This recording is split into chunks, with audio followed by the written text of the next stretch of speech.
The Gospel of Luke, chapter 14.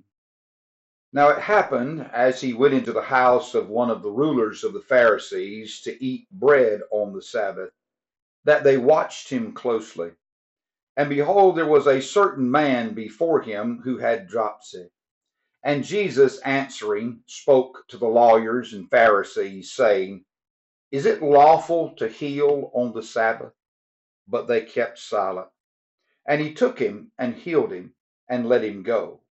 Then he answered them, saying, Which of you, having a donkey or an ox that has fallen into a pit, will not immediately pull him out on the Sabbath day? And they could not answer him regarding these things.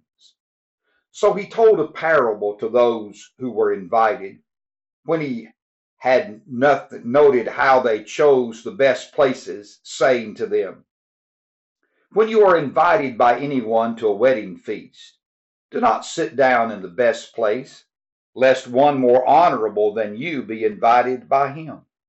And he who invited you and him come and say to you, Give place to this man. And then you begin with shame to take the lowest place. But when you are invited, go and sit down in the lowest place, so that when he who invited you comes, he may say to you, Friend, go up higher. Then you will have glory in the presence of those who sit at the table with you. For whoever exalts himself will be humbled, and he who humbles himself will be exalted. Then he also said to him who invited him, When you give a dinner or a supper, do not ask your friends, your brothers, your relatives, nor rich neighbors, lest they also invite you back and you be repaid. But when you give a feast, invite the poor, the maimed, the lame, the blind, and you will be blessed, because they cannot repay you, for you shall be repaid at the resurrection of the just.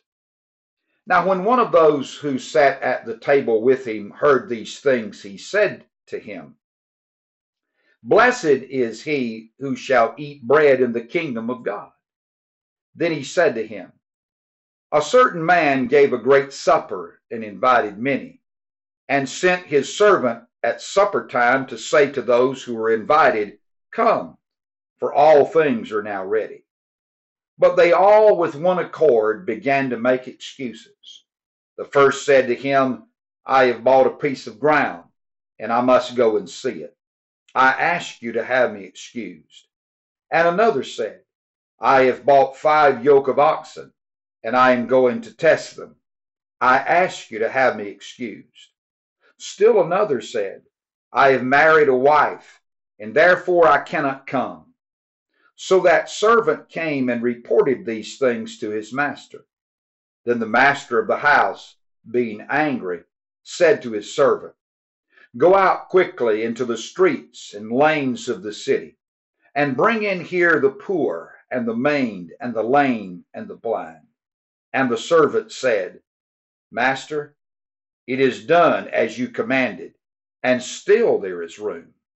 Then the master said to the servant, Go out in the highways and hedges, and compel them to come in, that my house may be filled.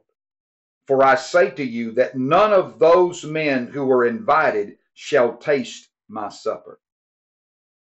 Now great multitudes went with him, and he turned and said to them, If anyone comes to me and does not hate his father and mother, wife and children, brothers and sisters, yes, and his own life also, he cannot be my disciple. And whoever does not bear his cross and come after me cannot be my disciple.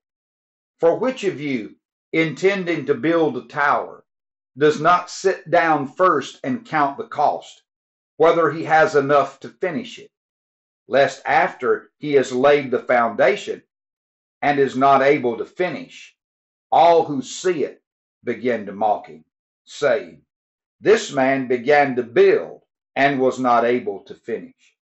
Or what king, going to make war against another king, does not sit down first and consider whether he is able with 10,000 to meet him who comes against him with 20,000? Or else, while the other is still a great way off, he sends a delegation and asks conditions of peace. So likewise, whoever of you does not forsake all that he has cannot be my disciple.